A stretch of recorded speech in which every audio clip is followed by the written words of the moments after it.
धर्मराज युधिष्ठिर बोले, हे कृष्ण, बैसाख माह की शुक्ल पक्ष की एकादशी का नाम क्या है और इसकी कथा क्या है? इसका व्रत करने की कौन सी विधि है?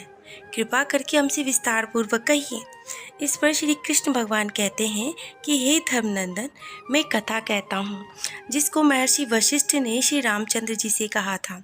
श्री रामचंद्र जी बोले, हे गुरुदेव, आप मुझसे कोई ऐसा व्रत कहिए जिससे समस्त पाप और दुख नष्ट हो जाए।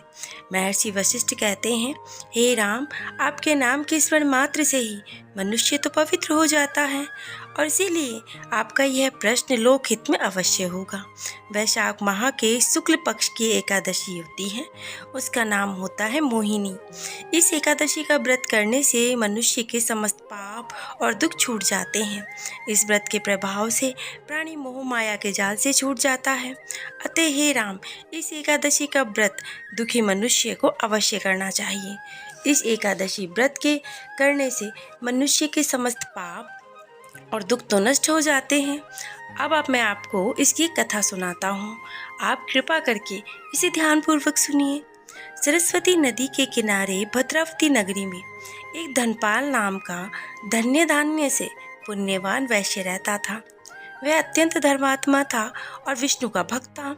उसने नगर में अनेकों भोजनालय, प्याऊ, कुएं, तालाब, धर्मशालाएं इत्यादि बनवाई थी। उसने सड़कों के किनारे अनेक वृक्ष लगवाए थे। उस वैश्य के 5 पुत्र थे। उसका सबसे बड़ा पुत्र अत्यंत पापी था। वह दूसरों की स्त्रियों के साथ भोग विलास करता था। वह महान नीच व्यक्ति था और देवताओं, पितृगण इत्यादि को नहीं मानता था। वह अपने पिता के धन को बुरे व्यसनों में खर्च किया करता था। इस पर उसके पिता, भाइयों, कुटुंबियों ने उसे घर से बाहर निकाल दिया और उसकी निंदा करने लगे। घर से निकाल देने के बाद और धन नष्ट हो जाने के बाद वह वैश्याओं और गुंडों ने उसका साथ छोड़ दिया। अब वह भूख और प्यास से दुखी रहने लगा।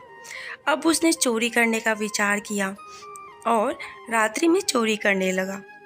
एक दिन वह चोरी करते हुए पकड़ा गया और राजा ने उसे जेल में बंद कर दिया। कारागार में राजा ने उसको बहुत दुख दिए, उसे नगर छोड़ने को कहा और अंत में वह दुखी होकर नगरी को छोड़कर चला गया। जंगल में रहने लगा। वह बहेलिया बन गया और धनुष बाण से पशु पक्षियों को मार गिराने लगा। एक दिन वह पापी भूख प्यास से व्याकुल होकर खाने की खोज में निकल पड़ा और कौटिन्य ऋषि के आश्रम में जा पहुंचा। अब उस समय बैसाख का महीना था। कौटिन्य ऋषि गंगा स्नान करने आए। उसके भीगे वस्त्रों, उसके छींटे मात्र से इस पापी को कुछ सुबुद्धि प्राप्त हुई। वह पापी मुनि के पास जाकर हाथ जोड़कर उनसे कहता है कि हे मुनि, मैंने अपने जीवन में बहुत से पाप किए और आप उन पापों से छूटने का कोई साधारण और बिना धन का उपाय तो बतलाइए। तो ऋषि कहते हैं कि तू ध्यान देकर सुन। तू बैसाख माह के शुक्ल पक्ष की एकादशी का व्रत कर और इस एकादशी का नाम है मोहिनी। इसका व्रत करने से तेरे समस्त पाप नष्ट हो जाएंगे। मुनि के वचनों को सुनकर वह बहुत खुश हुआ और मुनि की बतलाई हुई विधि के अनुसार उसने मोहिनी एकादशी का व्रत रखा। अतः हे राम जी, उस व्रत के प्रभाव से उसके सभी पाप नष्ट हो गए और अंत में गरुड़ पर चढ़कर विष्णु लोक को गया। इस व्रत से मोह आदि नष्ट हो जाते हैं। इसके महात्म्य के श्रवण और पठन से 1 सहस्त्र गोदान के बराबर पुण्यफल मिलता है। मनुष्य को सदैव संतों का संग करना चाहिए।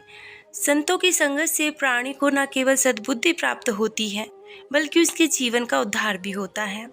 प्राणियों की संगत प्राणी को नरक ले जाती है और ऐसे दुष्ट और पापी संकट पड़ने पर साथ छोड़ देते हैं और तब व्यक्ति स्वयं को नितांत अकेला पाता है। तब भी कौटिन्य ऋषि जैसे ही सज्जन ही उन्हें सद्मार्ग पर ले जाते हैं। जय श्री कृष्ण। राधे राधे।